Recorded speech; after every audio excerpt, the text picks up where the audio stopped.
And recording. Good evening. My name is Sean Hayes. I'm a trainer here with ESO. Been with the company now for about 2 years, and I've worked with about 500 fire and EMS agencies during that time on training on the various modules that we offer. I do this in a part-time capacity for my daytime job. I'm a deputy fire chief here in Eastern North Carolina. Work with a mid-sized department, 90 personnel, 4 stations. We run about 5,000 calls a year. We do EMS first responder. We don't do transport. We run about 2,700 EMS calls a year. I'm very excited to be working with you all tonight. We're going to be focusing in on the EHR module and everything that encompasses, both in the desktop and in the mobile app. I do like to run this pretty informally, though I know we do have a larger group with us tonight. I would ask that unless you have a question, please keep your microphones muted to be courteous to everyone else so that they can hear everything that's going on. But if you do have a question, please feel free to unmute your mic and ask. I don't want anyone to walk away from the table with any questions unanswered. My goal is for you to be completely comfortable and capable and competent to complete a PCR in this system when we finish off tonight. The question everybody's already asked is, will this class last 4 hours? That is up to you. It can if you have a lot of questions, but if not, it generally lasts between 1.5 to 2 hours, just depending on the flow and again, the number of questions that are asked. So we start off every training here at ESO by talking about our mission, and our mission is to make a difference. And we do that through improving community health and safety through the power of data. So with that being said, we're going to jump right straight over into your environment. Can everyone see the ESO login page? Yes. Okay, perfect. So anytime you go to our website, which is esosuite.net, this is where you're going to land. You'll enter your username, your password, and then your agency ID, which is HCHEMS1.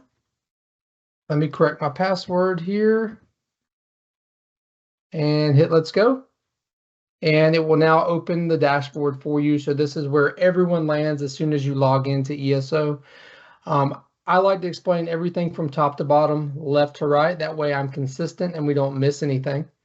We'll begin in the upper right-hand corner here. There's the action menu. This will allow you to log out of the software once you've completed whatever tasks it is you may have been working on. Upper center is all of the modules that your agency has purchased. Everything in blue is medical related. Everything in gray is more administrative related. So EHR, tracker, and outcomes all go directly together. EHR is where you complete that PCR. Tracker allows you to kind of track your patient throughout your EMS system. And then outcomes lets you see those holistic system-wide outcomes for your patient.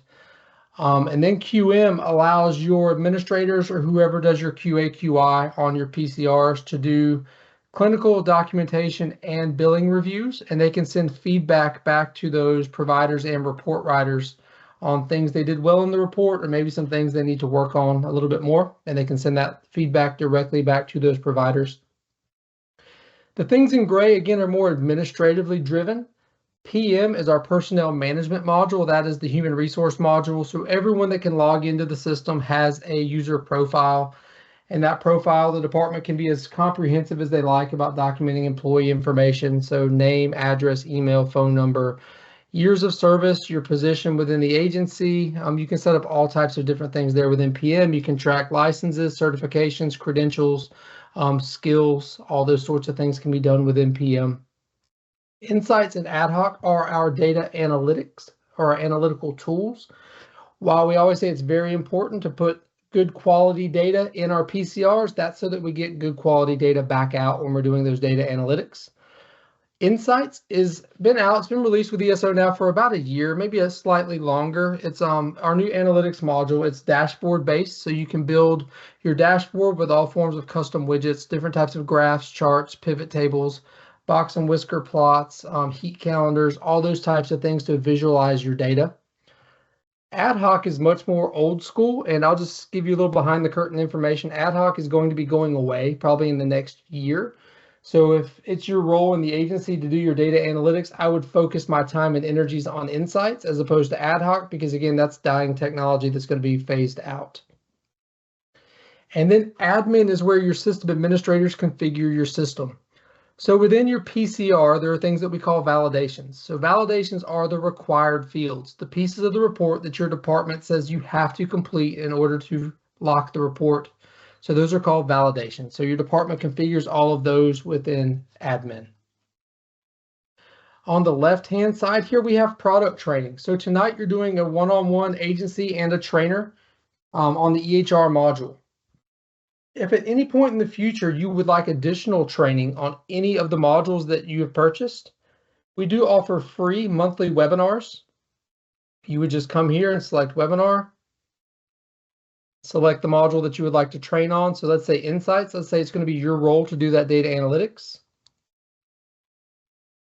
You would just come down here and we have beginner, intermediate, and advanced training. Of course, if you're brand new to analytics, brand new to insights and SciSense, I would definitely start with the beginner because that's going to give you that good, strong foundation to begin building those solid analytical tools for the system and how to build those custom queries.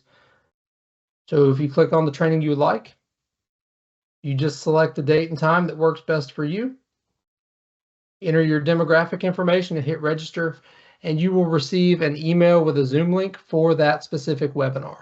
And that webinar is with one of our live trainers at ESO. It may be me, it may be someone else. And it's with fire and EMS personnel from across the country.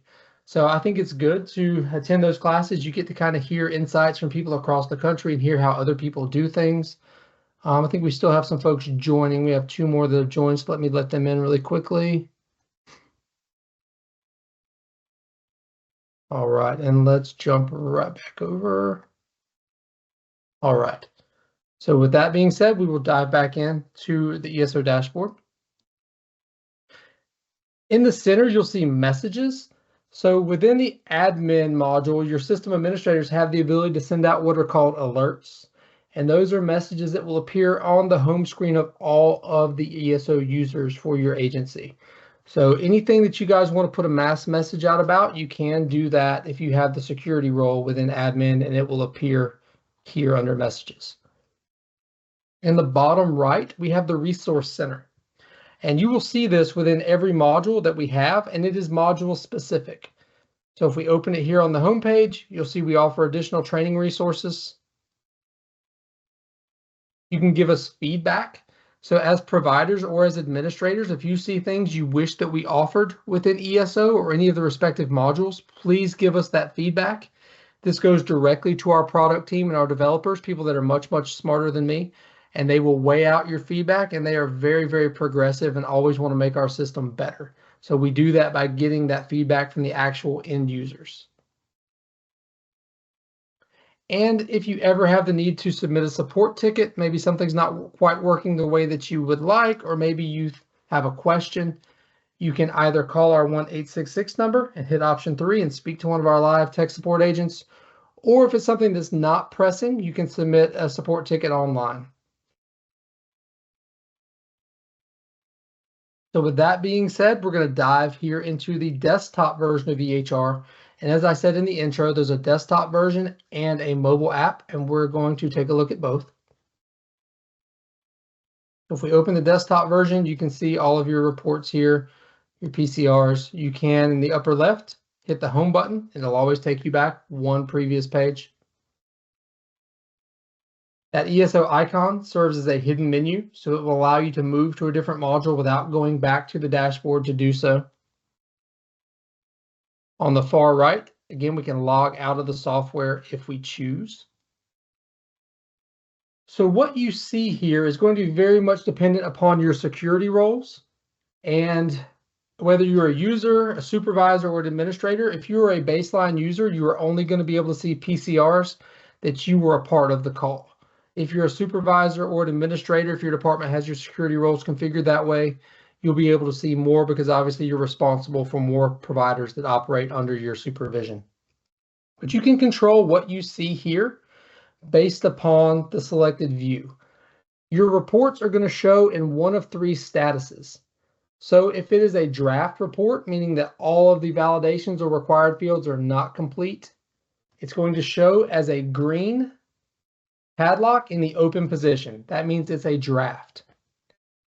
If you have a report that's in the mobile app that has not yet been synced over to the desktop version, it's going to appear here as a blue laptop with the Wi-Fi signal above it. That just tells you that report's still hanging out there in the mobile app. And if we scroll down, should have one here. Let's see my records. Nope, mine's in the mobile app. If you have a locked report, that means it's completed, completely validated, and you've locked it. It will appear as a black padlock in the closed position. So it'll look just like this, but it'll be black and it'll be closed. If you ever want to open a report, all you have to do is click on that report. So I'm just going to pick one of these unnamed patients, click on it, and it will open, and you can either review it or begin completing it. There's going to come a day and time, and probably rather quickly, where you're going to have hundreds, if not thousands, of PCRs here within the system. For some reason, you're going to be tasked with printing a copy of that report or going back and looking at a report and finding some specific information. Nobody likes scrolling through reports to find the one they're looking for. That's where our filters come into play. So you can filter by date range. You can do a generic date range or do a custom and set your start and end date. And you can apply one or multiple filters to really narrow down your search and get very granular. And you can see all the different filters that we have here.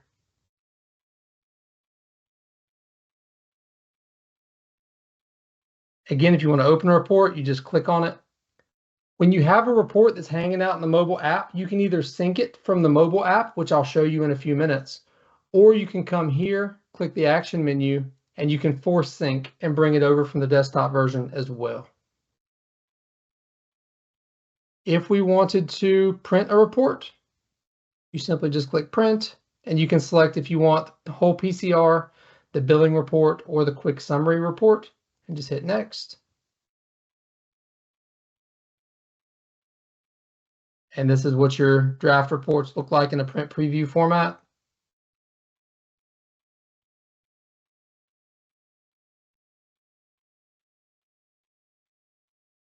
And you can either send it to your network printer or export it as a PDF.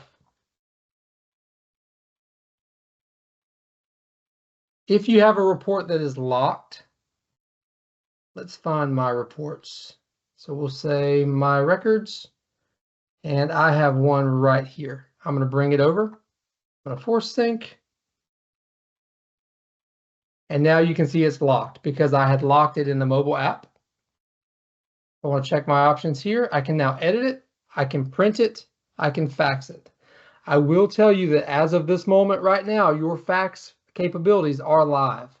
So if you try to do a test fax, it's going to go to the hospital that you're sending it to. They're actually going to get a fax. So just know that that's live so you don't send any training reports over to any other hospitals or any other providers.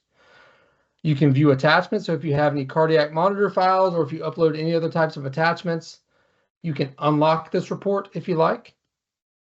And you can also delete the report. If you delete it, you can see now it's gone from my queue. You can always get it back. It will live in the cloud forever. You just come to filters, make sure it falls in the date range, change your filter to deleted. Yes, and hit OK. And here you'll be able to see every single report that's ever been deleted in your system, and you'll find the specific one that you're looking for. All right, you would just find it, and then you could, if it was this one, you could bring it over, undelete it. If it's one that's already here, undelete the record. I'm going to leave all these right where they are. Hey, Sean. Yes, sir. This is Mike Hunter. Not everybody has access to the delete. That's correct. That's based upon your security clearances and roles, but I figured there was some administrators probably in the meeting, so I wanted to show that functionality. Okay. Thank you. I just want everybody else to know that not everybody has that. Perfect. Yes, sir. And if you have any questions at all about what you are able to do as a specific user, please ask your administrators and they can tell you what security role you're assigned to and what privileges are allowable within that security role.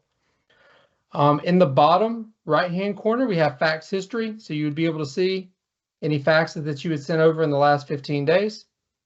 You could resend faxes. We have that resource icon.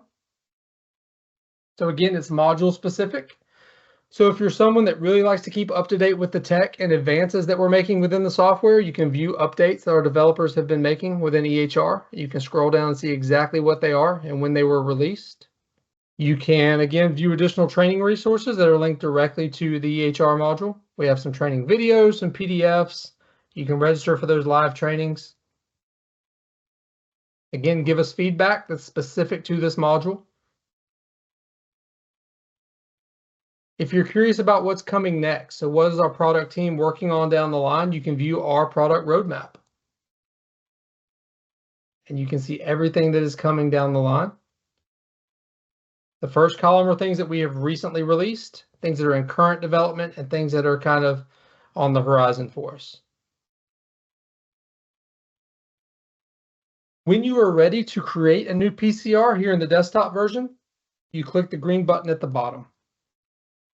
And what I'm going to do, folks, is here in the desktop, I'm just going to give you a quick tour and kind of an overview of the different tabs within the report. And then we're going to jump over into that mobile app because that's probably where you're going to be completing most of your PCRs. And we'll work through one from start to finish. So now that we've opened a PCR in the upper left-hand corner, again, the home button would take us back one previous page. The ESO icon is that hidden menu.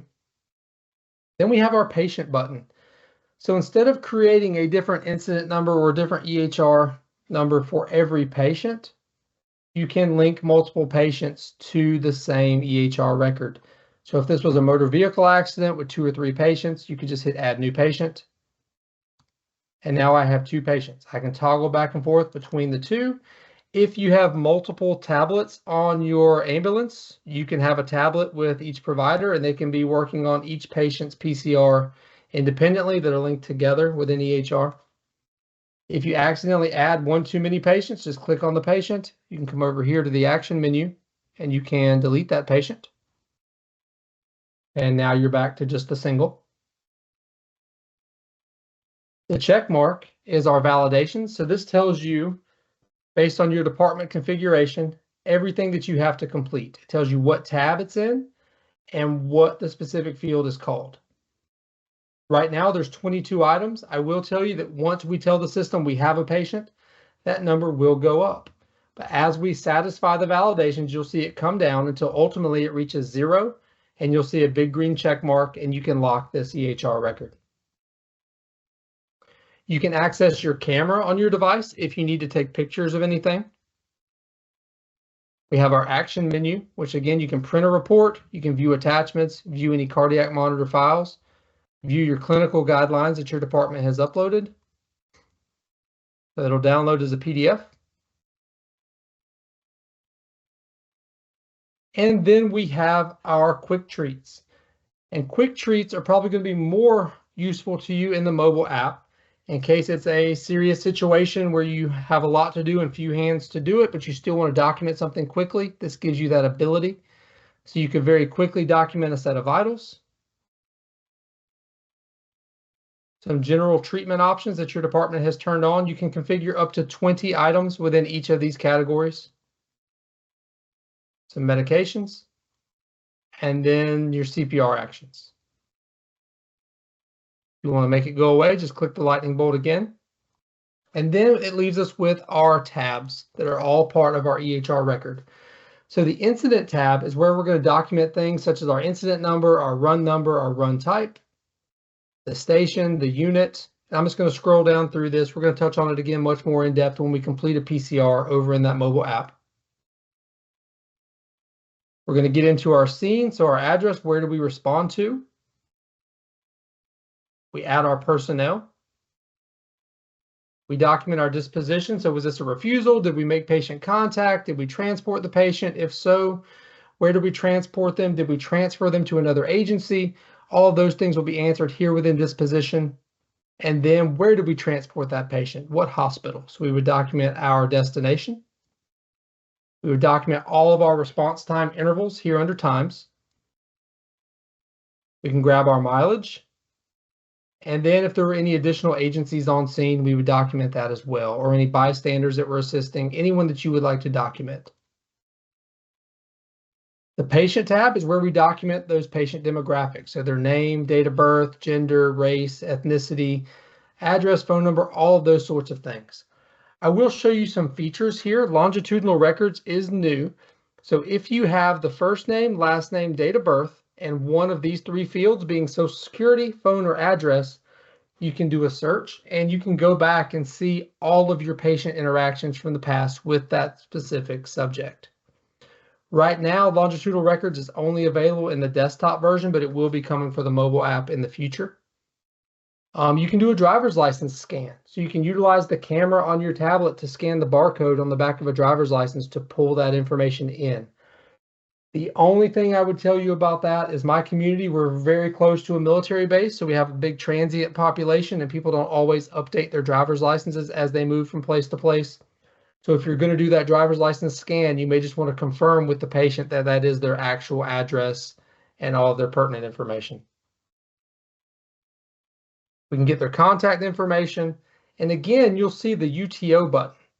That is unable to obtain. So if for any reason you are unable to obtain this part, you can click UTO and document why you were unable to obtain this information. You can document the patient's history. And we do use descriptive text. So if for any reason you just want to type to help find what you're looking for, you can do that. Document their allergies, as well as any medications they may be prescribed or may be taking. And we also can document belongings. So did the patient turn over their car keys? I doubt they gave you their cell phone. People don't part with those anymore. But if they gave you a wallet, keys, cell phone, anything like that, you could document that those items were turned over to your care. Our vitals. So within the mobile app, you can import directly from your cardiac monitors. And I'm going to show you that when we get over into the mobile app. But you can also manually add a set of vitals. And I'll just kind of scroll through just so you can see.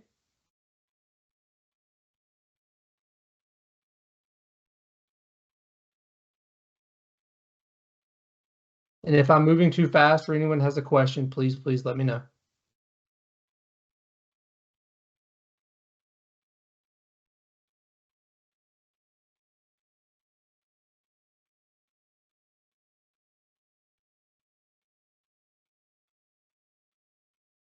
Okay. Flow charts are going to be all of your treatments or interventions, and everything is housed in these quick select boxes at the bottom. So all of your airway interventions are going to be here. And if you need to document one, you just click on it and we can document the time, the device, flow rate, was it successful, which provider administered, patient's response, if there were any complications. What authority did we do this treatment? Was it by protocol? Did we have med control?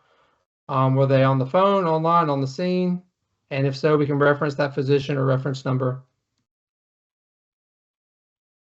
And it's exactly the same process for any of the other treatments that you have.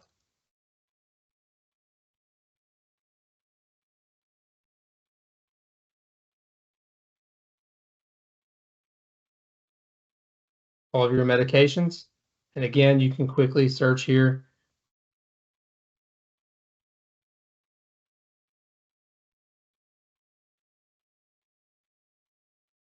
And other is kind of your catch-all of all of your other treatments.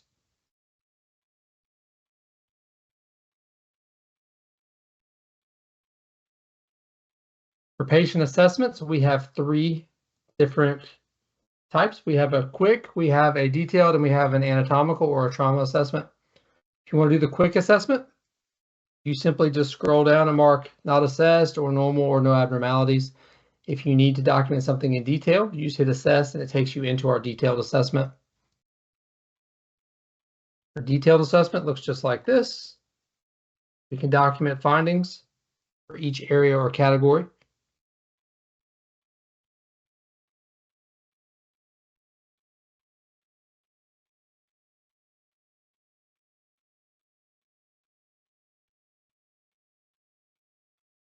You can document each eye and then the neck. And you can also make comments in each specific area as well.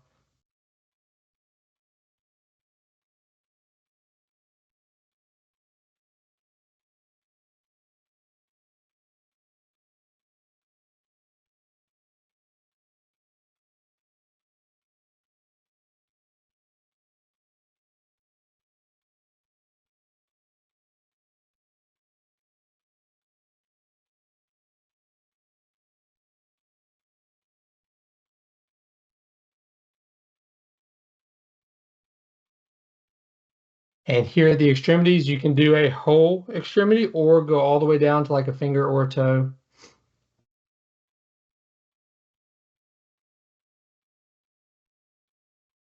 We'll do a lower extremity as well.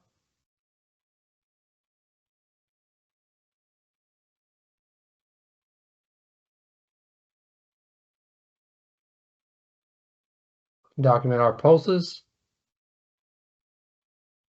as well as our capillary refill,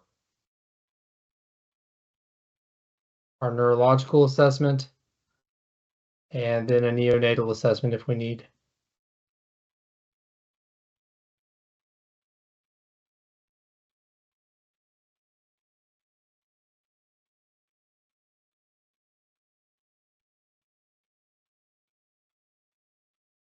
Okay. Our anatomical assessment. We can select our patient. It can be a male, female, child, or an infant. We can simply click and drag to rotate. We can double click to zoom, or we can use the magnifying glass icon in the upper right. We can use our quick tap buttons to rotate if we need to. And we can simply grab an injury type over here. Let's just say a contusion, and you place it where it would go. And you document if it's the lower leg or the whole leg.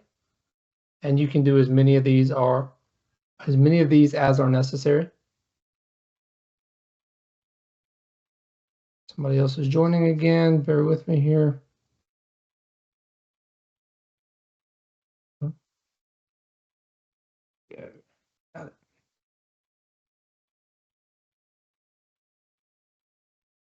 All right. You can update your time, your date. If you need to delete an assessment, just delete. And there you go. For our narrative tab, we can document everything here as far as primary, secondary impressions, protocols, age category. Our chief complaint system, was this a medical or trauma or both? Document signs and symptoms. Patient complaint, so last known well time, onset, chief and secondary complaints. If it's an injury, we can document all the injury details. Any factors affecting care, any barriers or alcohol or drugs. We can document our patient transport info. So how do we move the patient to the stretcher, to the ambulance, from the ambulance? How are they positioned during transport? And then lastly, we can type a narrative. Forms allows you to do a little bit more detailed documentation if you should choose. So your department has opted to, or your agency has opted to turn on 6 forms. We have a lot of forms available within admin to configure. We have our advanced airway form.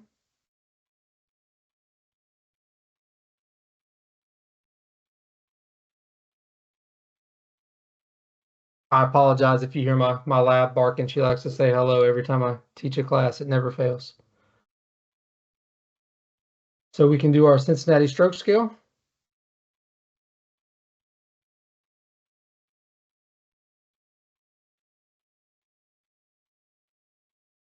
And at the bottom, it gives you your screening criteria if you're not familiar with this particular scale. And the last question asks if symptoms resolved. Our CPR form. So if we indicate that we did have an arrest, it opens up all this information about the arrest, about AED usage, about the actual CPR,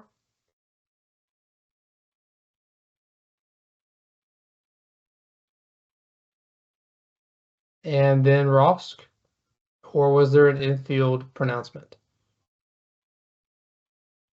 Motor vehicle collision form. We can document position of the vehicle, what seat or row were they in, any safety devices utilized, if extrication was required, how long did it take, how many vehicles involved, if you want to estimate their speed, the vehicle type, collision indicators, any exterior damage that you would like to note, airbag deployment. You can document weather conditions and your law enforcement case number. Your OB form.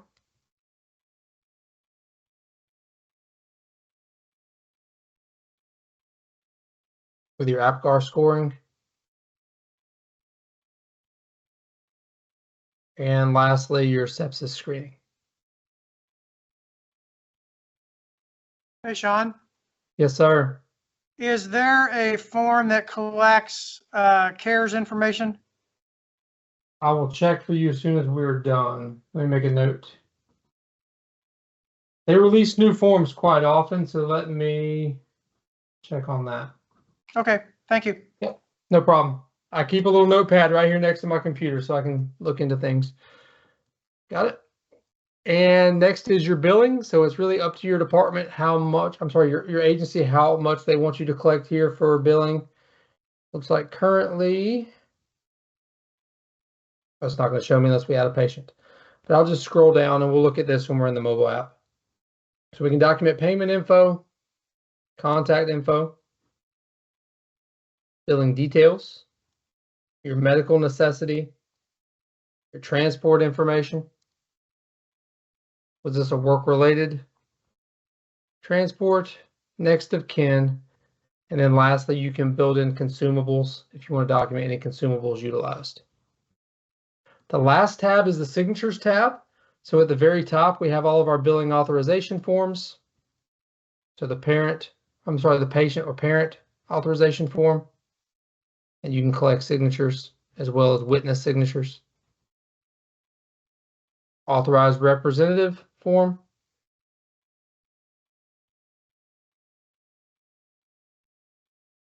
Your personnel facility signature.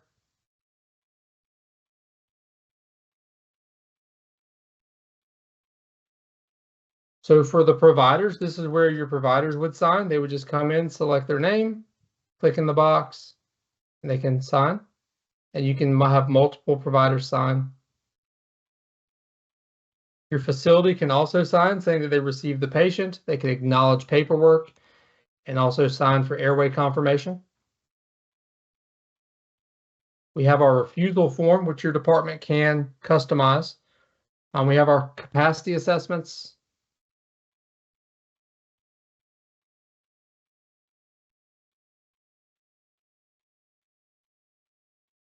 We can document medical command or medical control. Patient notifications.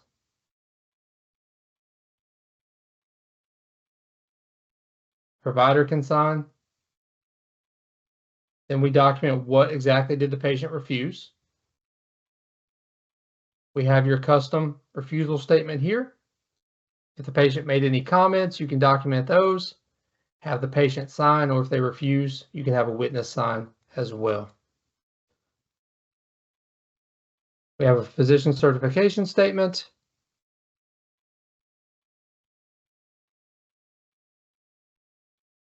And then we have our witness to waste form here for any narcotics.